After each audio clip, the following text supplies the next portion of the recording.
For your protection, move to an interior room on the lowest floor of a building.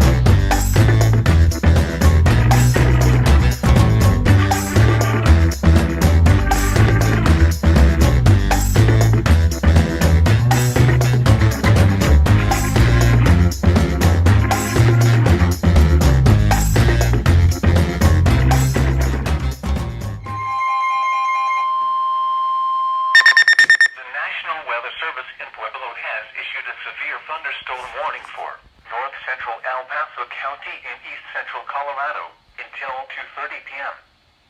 At 1:57 p.m., a severe thunderstorm was located near Black Forest, or 20 miles northeast of Colorado Springs, and is nearly stationary. Hazard: quarter-size hail. Source: trained weather spotters. Impact: damage to vehicles is expected. This severe thunderstorm will remain over mainly rural areas of north central El Paso County. For your protection, move to an interior room on the lowest floor of a building.